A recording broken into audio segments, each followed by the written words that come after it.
Hello मित्रांनो, नमस्कार. MK trader या यूट्यूब चॅनलमध्ये आपलं स्वागत आहे.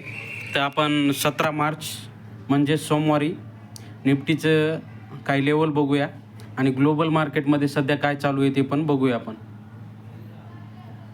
तर आपली जी निफ्टीचं फ्युचर आहे गिफ्ट निफ्टी, ती जवळपास 150 पॉईंटनं आपलं मार्केट जे गुरुवारी बंद झालं आहे त्यानंतर आपली जी गिफ्ट निफ्टी फ्युचर आहे ते जवळपास 150 पॉईंटनी वरच्या साईडला मूव्ह केले आहे. त्यानंतर बघूया डाव जो इंडेक्स, जो अमेरिकेचा US डाव जो इंडेक्स आहे तो जवळपास 250 पॉईंटने प्लस आहे. तर जो फ्रान्स इंडेक्स आहे तो सुद्धा जवळपास 0.5% प्लस आहे. त्यानंतर बघूया आपण जर्मनीचा इंडेक्स जो डॅक्स इंडेक्स आहे तो जवळपास 2%ने चढला आहे. त्यानंतर बघूया ब्रेंट क्रूड ऑइल, जे आपलं क्रूड ऑइल आहे ते सुद्धा जवळपास 0.5% उसळलं आहे आज. त्यानंतर गोल्डची प्राईस बघूया. ग्लोबली जे टेरिफचं टेन्शन वाढलं आहे, जो डोनाल्ड ट्रम्पनं टेरिफ वारची घोषणा केली आहे त्यानंतर ग्लोबलमध्ये जे गोल्ड आहे ते ऑल टाईम हाय गेलेलं आहे. ते जवळपास 89,000ला टच केलेलं आहे आज गोल्डने. त्यामुळे जे टेरिफ जे डोनाल्ड ट्रम्प कॅनडा असेल, युरोपियन देश असतील त्या देशावर 200% टेरिफ लावण्याची धमकी डोनाल्ड ट्रम्प यांनी दिली आहे. त्यानंतर गोल्ड जवळपास ATH म्हणजेच ऑल टाईम हाय जवळपास 89,000ला आज गोल्डने टच केलेले आहे.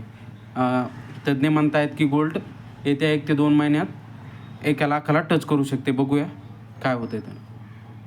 त्यानंतर डॉलर इंडेक्स बघूया. USचा डॉलर इंडेक्स जेव्हापासून डोनाल्ड ट्रम्पनं टेरिफची घोषणा केली, टेरिफ वॉरची, तेव्हापासून डॉलर इंडेक्स हा कोसळत आलेला आहे. आजसुद्धा 0.02 पॉईंटने कोसळला आहे. त्यानंतर आपला रुपया जवळपास 0.21 पैशांनी खालच्या साईडला मूव्ह केला आहे. USची 10 इयर बॉन्ड यील्ड आहे ती जवळपास आज 1.5% आसपास वरच्या साईडला उसळली आहे.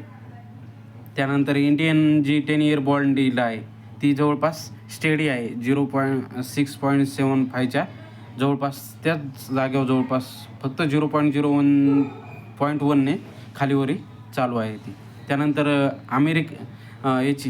जर्मनीची 10 इयर बॉन्ड यील्ड जवळपास 3%ने वरच्या साईडला मूव्ह केली आहे.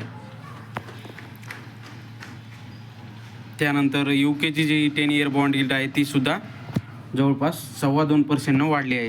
बॉन्ड यील्ड ज्या मूव्ह करत आहेत वरच्या साईडला त्याचं एक कारण म्हणजे फक्त डोनाल्ड ट्रम्प जे टेरिफ वॉरची घोषणा करत आहेत त्यामुळे सुद्धा बॉन्ड यील्डमध्ये मूव्ह येत आहे. त्यानंतर बघा गुरुवारी जो अमेरिकेचा नासडॅक इंडेक्स आहे, टेक इंडेक्स, तो जवळपास 2%ने कोसळून बंद झाला. त्यानंतर आपलं मार्केट तर शुक्रवारी होळीमुळं बंदच होतं. त्यामुळं आज काय आपलं मार्केट ओपन झालं नाही, त्यामुळे त्याच्यावर काही इफेक्ट दिसलेला नाही. हे इफेक्ट आपल्याला सोमवारी दिसेल की मार्केटमध्ये काय होईल. सर्वांना तुम्हाला होळीच्या खूप खूप शुभेच्छा. त्यानंतर आपण निफ्टीच्या लेवल बघूया.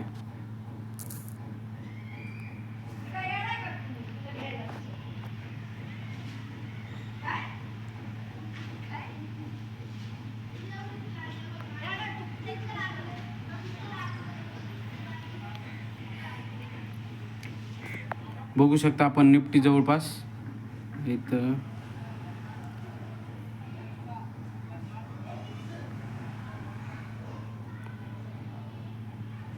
22,384च्या आसपास निफ्टीने क्लोजिंग दिली आहे.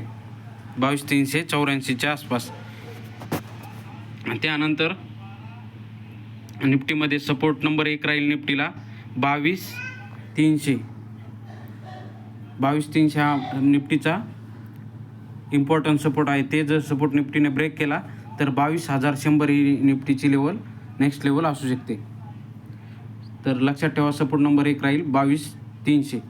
त्यानंतर सपोर्ट नंबर 2 राहील निफ्टीसाठी 22,100 हा सपोर्ट नंबर 2 राहील. त्यानंतर रेजिस्टन्स बघूया निफ्टीसाठी आपण. रेजिस्टन्स 1 नंबर राहील आपल्या निफ्टीसाठी 22,450. निफ्टीने 22,450 हा रेजिस्टन्स बऱ्याच वेळा टच करून निफ्टीने खालच्या साईडला मूव दिला आहे.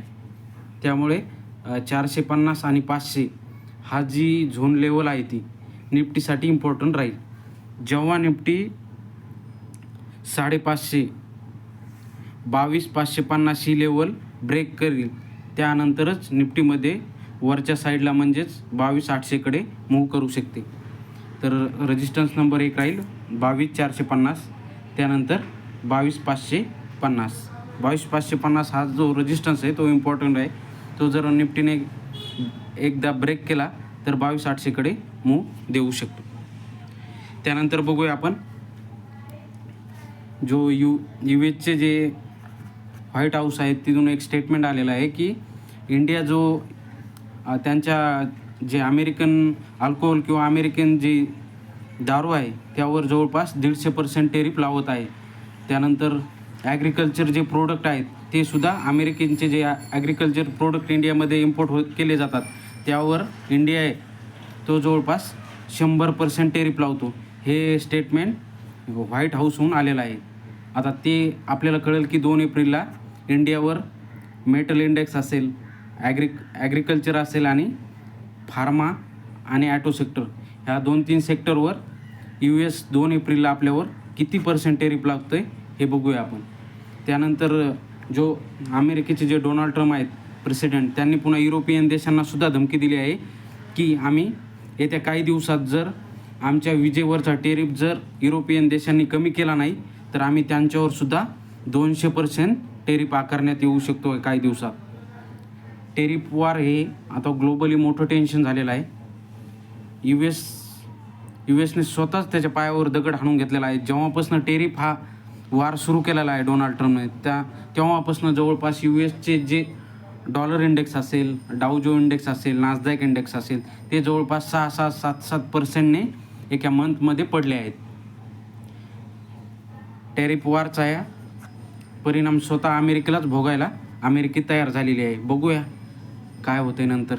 टेरिफ मला तर वाटतं टेरिफ हे US एक वेळ येईल की डोनाल्ड ट्रम्प टेरिफ वार मागं घेतील. टेस्लावर सुद्धा परिणाम दिसून येतो टेरिफ वारचा.